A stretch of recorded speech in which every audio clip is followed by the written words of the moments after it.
Hey YouTube, I want to do a real quick video. I'm going to soak my hydraulic roller lifters for this engine refresh.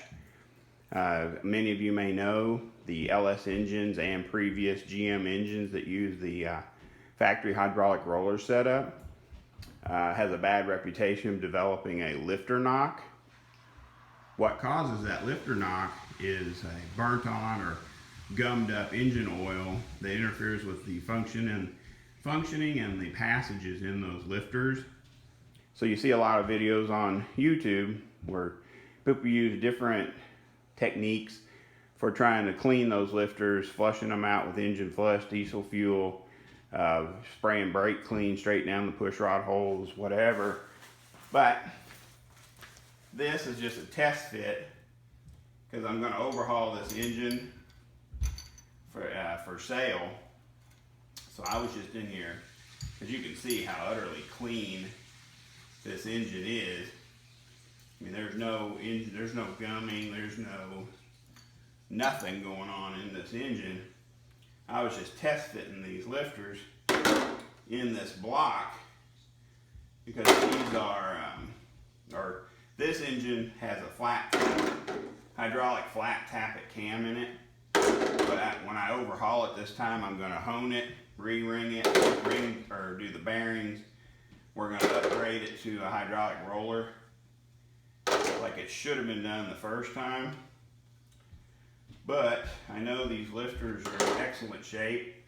They just have a little bit of oil, kind of gummy, a little bit, normal wear.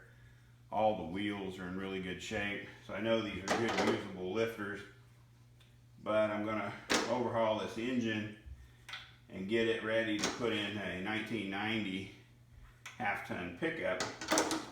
The trick is this engine has to be compatible with the factory TBI. Something I found out through my research, factory TBIs are absolutely very sensitive to camshaft profiles and engine vacuum. So basically what we're looking at is I have to run a camshaft that provides between 17 or more inches of vacuum, because when you have a camshaft that doesn't provide that amount of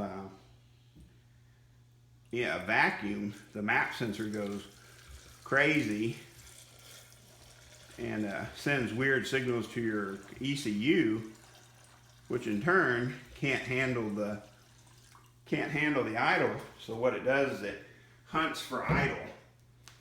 I don't know if you guys are familiar with that, but when a computer can't figure out the idle, it'll just go up and down.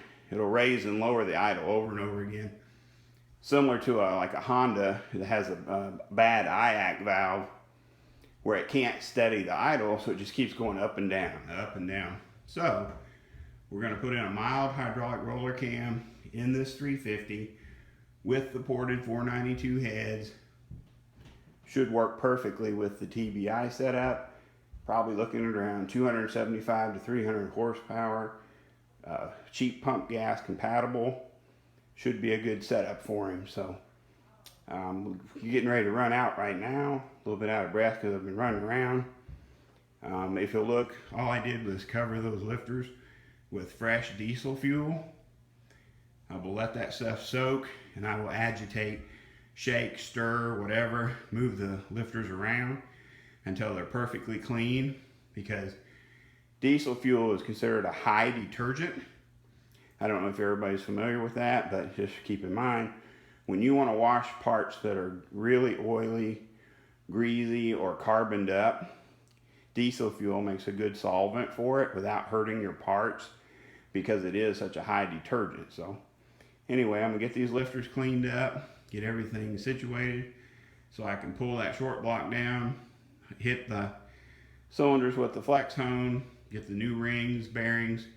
What we're going to do is, this engine only has about 2,500 miles on it, but I just want to go through it and make sure everything's 100% correct for the person that's buying it.